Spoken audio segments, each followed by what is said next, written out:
Sekalipun dari kacamata kita sebagai manusia, Tuhan, itu tempat yang kering Tuhan. Nggak ada apa-apa di sana. Dalam konteks bisnis kah, pekerjaan kah, karir kah. Tapi kalau Tuhan yang suruh, karena kalau Tuhan yang suruh, tanah yang kering pun Tuhan sanggup bukan jadi tanah yang subur. Katakan amin. Tepuk tangan yang paling meriah buat Tuhan. Haleluya. Siapa contoh dalam Alkitab? Elia. Saudara ingat Elia? Tuhan suruh Elia bukan ke Sungai Yordan. Padahal jaraknya itu hanya sangat dekat sekali dari Sungai Yordan ke Sungai Kerit. Tapi Tuhan suruh ke Sungai Kerit, bukan Sungai Yordan. Padahal Sungai Yordan, kalau saudara lihat gambarnya kira-kira seperti ini, saudara. Sungai Yordan adalah sungai yang volume airnya itu, saudara, sangat cukup untuk hidup saudara. Kemudian bicara tentang ikan, di sana juga banyak. Hari-hari kalau saudara pernah ke Israel, saudara, doa saya yang belum ke Israel akan ke Israel. Amin. Banyak ya, banyak.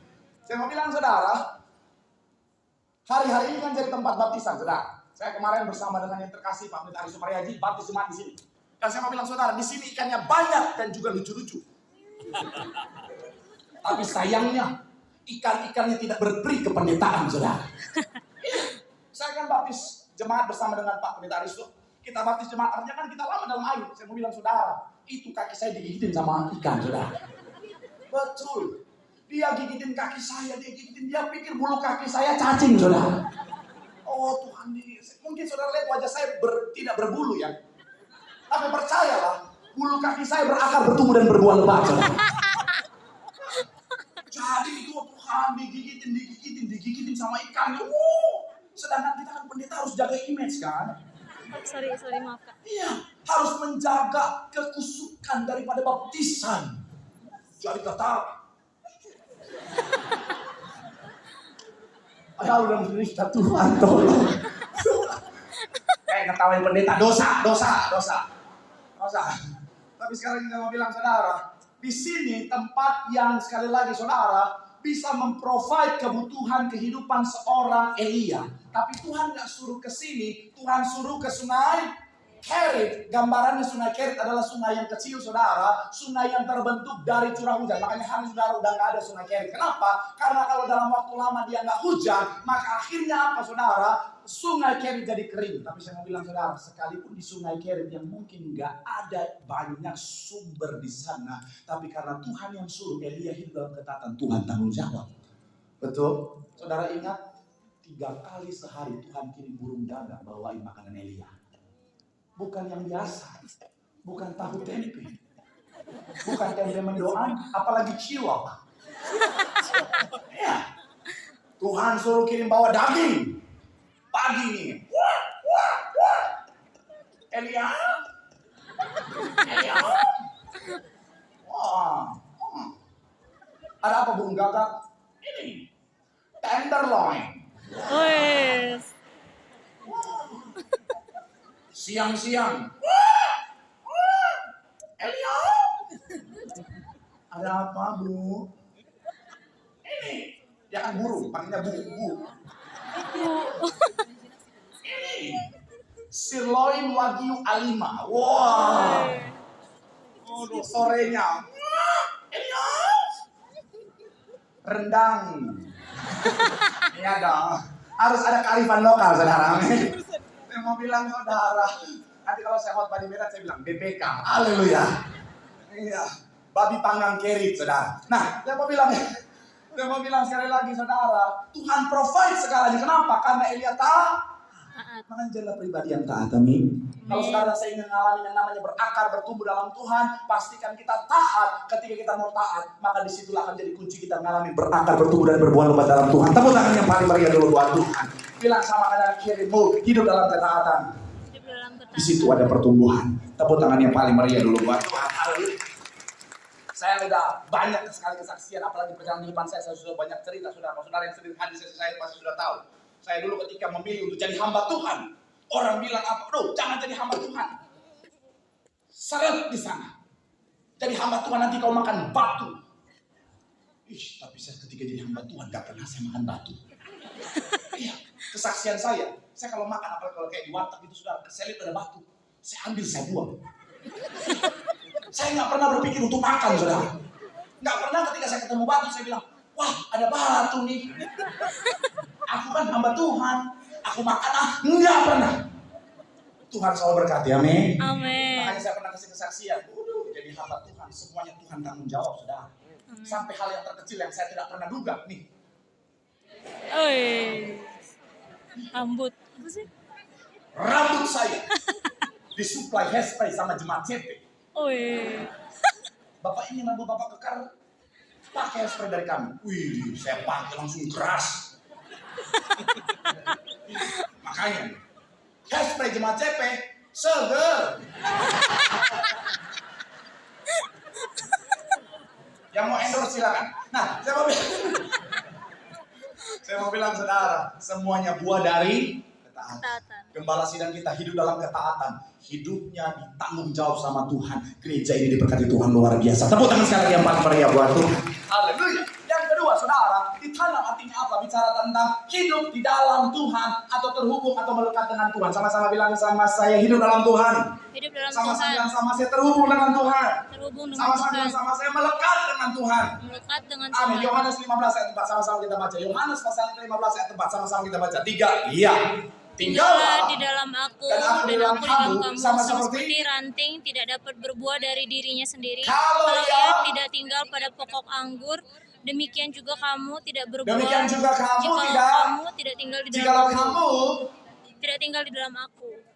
saya mau bilang saudara, untuk mengalami yang namanya berakar, bertumbuh dan berbuah, Tuhan mau saudara dan saya hidup melekat dengan Tuhan. Kenapa? Karena ketika kita melekat dengan Tuhan, kita terhubung dengan sumber dari pertumbuhan, saudara. Makanya tadi digambarkan apa? Tuhan adalah pokok anggur dan saudara dan saya adalah ranting-rantingnya. Ketika kita terhubung sama pokok anggur yaitu Tuhan, maka segala keperluan kita untuk berakar, bertumbuh dan berbuah akan tersuplai dengan sempurna. Makanya Tuhan memberikan gambaran dalam kitab Mazmur, ketika saudara dan saya hidup dalam Tuhan, melekat dengan Tuhan, terhubung dengan Tuhan, saudara dan saya seperti pohon yang ditanam di tepi aliran air yang merambatkan akarnya ke tepi batang air. Segala keperluan Tuhan yang penuh itu cukupi. Boleh berikan tepuk tangan yang paling meriah dulu buat Tuhan.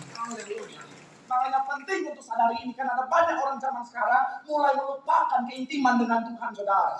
Saya mau bilang saudara, gereja ini bisa kuat sampai hari ini karena terhubung dengan Tuhan, saudara. Saya mau bilang saudara, gereja ini masih kuat sampai hari ini luar biasa karena DNA gereja ini adalah penyembahan, saudara. Gembala sidang kita penyembah yang luar biasa, saudara. Makanya selalu ada kekuatan. Masalah tantangan mungkin boleh datang menerpa gereja ini, tapi karena terhubung dengan sumber kekuatan, maka selalu ada kekuatan yang luar biasa. Tepuk tangan yang paling meriah dulu buat Tuhan. Saya mau bilang saudara, saya pun sebagai hamba Tuhan, kalau saya menjalani kehidupan saya tanpa Tuhan, saya nggak mampu, saudara. Tapi kunci saya boleh ada sampai hari karena terhubung dengan Tuhan. Saya kasih analogi begini, saudara. Tim saya, oh ya, udah tersalur dengan jemaat. Saya gambarkan dia Tuhan. Walaupun nggak ada cocok-cocoknya.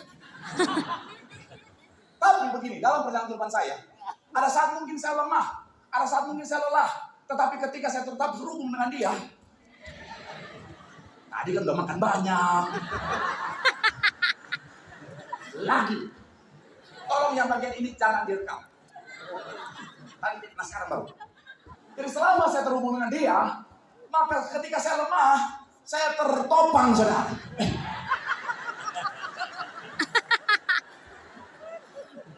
Nggak begitu briefingnya tadi. Nah, iya. Kenapa? Karena melekat. Ini baru manusia, apalagi Tuhan, saudara. Selama saudara dan saya melekat sama Tuhan, ada sumber kekuatan bagi setiap kita.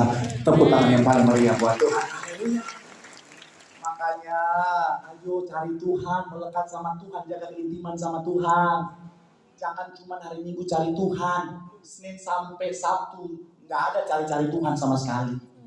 Cuma hari Minggu, oh lagu rohani, ku sembah kau Allahku. Hari Senin sampai Sabtu, lumpuhkanlah. Di gereja minta pemulihan, di luar minta kelumpuhan. Di jalan nyetir, bawa motor, bawa mobil. Saya kadang-kadang suka pujian penyembahan sambil nyanyi. Ku bersyukur, ku milikmu. Penyembahan hadirat Tuhan penuh. Tapi gak tutup mata. Jangan. Itu langsung melekat, benar-benar melekat. Aku ada di surga. Oh ya. Jangan dulu. Saya mau bilang saudara, iyalah. Saling intiman sama Tuhan. Ada banyak orang hari-hari ini saudara bangun pagi bukan cari Tuhan, cari handphone. Banyak tuh pelaku tuh. Bangun pagi buka mata langsung. Haleluya. Bahkan belum buka mata udah cari handphone. Haleluya. Saya mau bilang saudara, bagaimana kau bisa berakar, bertumbuh dan berbuah kalau nggak cari Tuhan, nggak terhubung dengan Tuhan. Bangun pagi ada masalah, ada tantangan, ada persoalan kehidupan. Bukannya cari Tuhan, cari HP. Curhatnya bukan sama Tuhan, bukan dalam doa, sama HP. Posting di Instagram. Memang sih berdoa, tapi di Instagram. Tuhan, aku tidak kuat. Hanya banyak. Tolong, nggak kuat. Nah gitu. Pertanyaan saya buat saudara yang doa-doa di Instagram, pertanyaan saya, Tuhan follow kau buat Instagram kah? Dan cuma ketawa bertobat. Saya mau bilang saudara sekali lagi, terhubung sama Tuhan, doa sama Tuhan, penyembahan sama Tuhan, dan keintiman sama Tuhan. Dalam segala keadaan, kita akan tetap kuat, bertumbuh, berakar, dan berbuah lebat. Tepuk tangan yang paling meriah buat Tuhan. Bilang sama kanan kirimu, terhubung dengan Tuhan. Di situ ada pertumbuhan. Tepuk tangan yang paling meriah buat Tuhan. Haleluya. Yang terakhir saudara, nanti saudara bisa baca di rumah Mazmur 91 ayat 14 sampai 16. Itu PR. Kalau saudara ingat. Nah, yang terakhir, ditanam artinya hidup dalam waktunya Tuhan. Sama-sama bilang sama saya, hidup dalam waktunya Tuhan.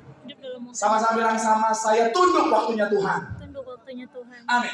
Pengkhotbah 3 ayat 1. Imam mesti boleh siap-siap. Yang sama-sama kita akan baca Pengkhotbah 3 ayat yang pertama. Yang sudah di sana boleh bilang haleluya. Haleluya. 3 ya. Untuk segala sesuatu ada masanya. Untuk apapun di bawah langit ada waktunya. Sekali lagi, untuk segala sesuatu ada masanya. Untuk apapun di bawah langit ada waktunya.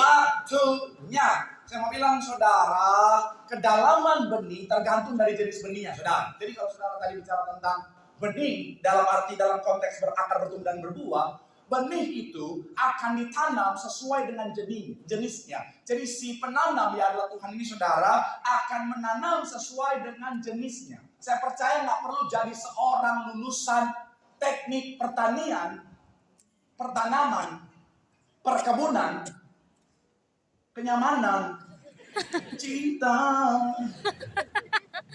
untuk tahu kedalaman benih toge dan kedalaman tanam benih beringin. Jangan beringin. Jangan. Nanti bilang politik lagi. Jangan. Tidak.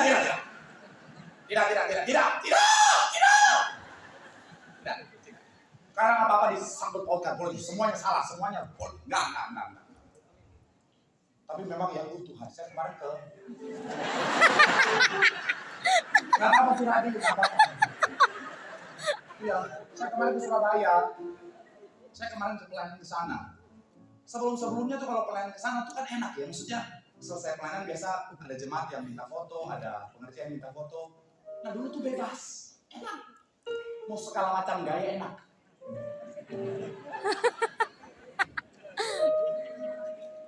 Sekarang sejak negara api menyerang, semuanya berubah. Jadi kadang-kadang kalau dulu kan saya kalau foto kan suka tunjuk orang yang foto samping saya. Jadi ketika dia samping saya tunjuk. Sekarang kan nggak bisa. Semuanya disangkut-sangkut. Padahal nggak ada saya intensitas tapi dan kami para laki-laki, kami tuh terbiasa untuk foto tuh entah apa yang membuat kami begitu tapi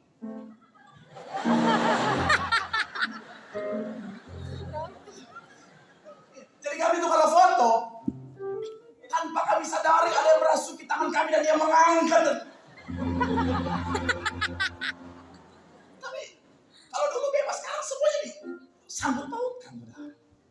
Oh Tuhan, gini nggak boleh, gini nggak boleh.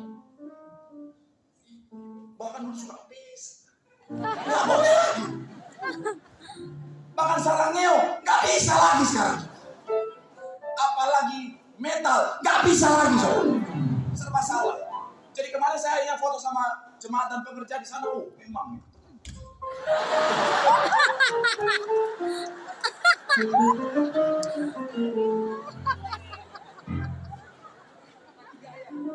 Kayak Hansi kebanyakan minum kopi.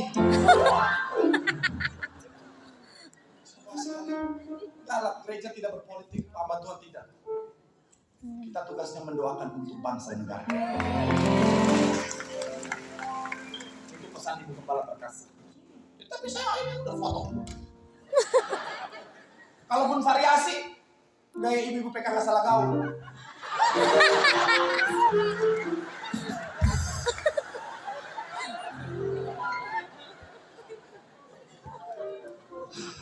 Jadi nggak usah. Pohon kelapa, benih, nggak ada kan? Ada nggak partai pramuka? Nggak ada ya. Partai pramuka. Benih pohon kelapa dengan benih pohon toge beda kedalamannya, betul? Iya kan? Karena kalau benih pohon toge ditanam sedalam benih pohon kelapa, selesai dia. Benih pohon kelapa ditanam sedangkal benih pohon toge, mungkin bertumbuh sebentar, jatuh. Kenapa? Karena nggak berakar. Nah, artinya begini saudara. Setiap kita adalah benih-benihnya Tuhan. Amin. Saudara saya, kita tuh benih, Tuhan adalah penanamnya. Nah, dan karena kita benihnya Tuhan, kita tuh berbeda-beda jenisnya. Makanya ada yang kelapa, ada yang umbi-umbian, ada yang jenis benih toge. Tapi bukan berarti toge tidak lebih baik daripada kelapa, enggak juga. Alkitab bilang semuanya diciptakan Tuhan sesuai dengan tujuan Tuhan masing-masing. Karena kalau saudara misalnya tumis sayur pakai batang kelapa, rontok gigi kita. Iya kan? Jadi jangan kalau saudara bilang, Pak Pendeta, kayaknya saya jenis benih toge deh. Nggak apa-apa. Semuanya itu bernilai, amin. Sesuai dengan tujuan Tuhan. Tapi begini, yang saya mau ajak saudara untuk memahami begini. Karena jenisnya berbeda, kedalamannya berbeda. Karena kedalamannya berbeda, timingnya untuk muncul itu jadi beda. Tugas kita adalah hidup dalam timingnya Tuhan. Makanya kata waktu dalam Alkitab terbagi dua. Ada kronos yang bisa kita hitung waktu manusia. Ada kairos yang digambarkan dengan waktunya Tuhan. Jadi dalam kehidupan sehari-hari itu waktu itu beda-beda, saudara. Jadi kalau hari ini saudara doanya belum dijawab sama Tuhan, jangan berkecil hati. Saya tahu gini, saya tahu namanya menunggu tuh nggak enak, iya kan? Makanya orang dunia bilang apa? Pekerjaan yang paling membosankan adalah nunggu. Makanya shalom ibu-ibu, shalom para wanita, Shalom. bertobat. Kalau dandan lamanya minta ampun. Bilang ke suami, bilang ke pacar, sebentar ya. Ketika dandan, oh Tuhan, sampai si prianya, either itu suami atau pacar, udah bisa bangun pagar depan rumah. Saking lamanya. Oh Tuhan. Habis itu keluar-keluar, kita jadi jalan gak sih? Hello. Saya mau bilang ya buat para wanita sekali lagi, shalom. Shalom. Menunggu tuh gak enak. Jadi jangan terlalu lama, banget lama. Bikin alis aja, oh Tuhan. Udah gambar alis udah kayak ngegambar kehidupan. Lama aja.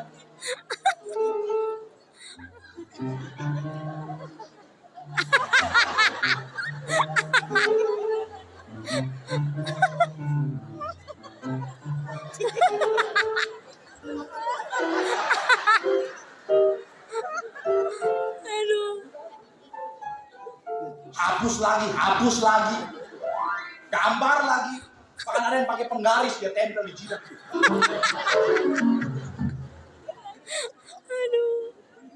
Saya mau kasih tahu buat para wanita ya, dari sisi kami laki-laki, kami nggak peduli. Betul para pria?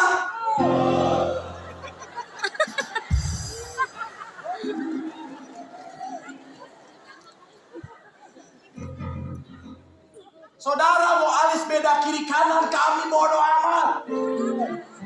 Betul?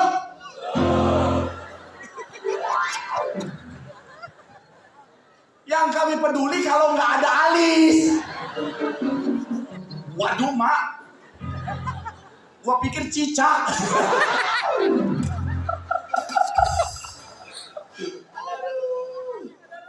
Selama masih ada, ya udah cincailah. Nggak usah sama-sama banget persis banget presisi. Amin. Tapi saya pendeta yang netral. Sekarang para pria.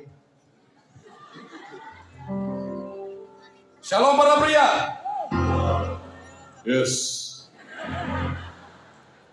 Saya mau bilang ya, ketika pasangan kita itu dandan, belajarlah untuk pengertian.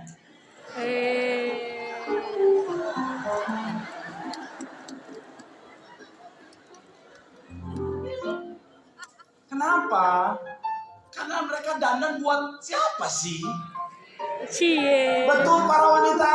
Betul. Jadi saya mau bilang udahlah, sabarlah. Kalaupun mereka lagi, ya udahlah Gus, ya udahlah.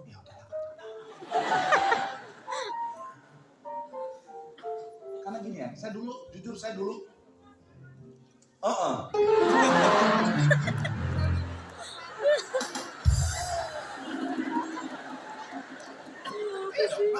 Gereja tempat kita mencurahkan isi hati.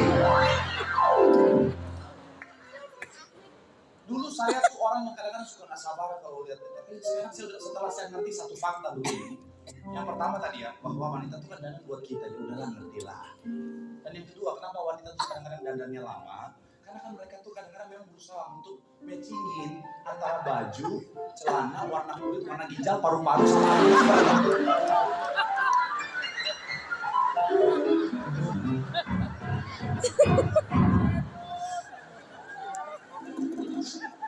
tenang para wanita, saya belain. Ginjal. Tapi saya mau bilang lagi ya, nunggu tuh memang hal yang membosankan.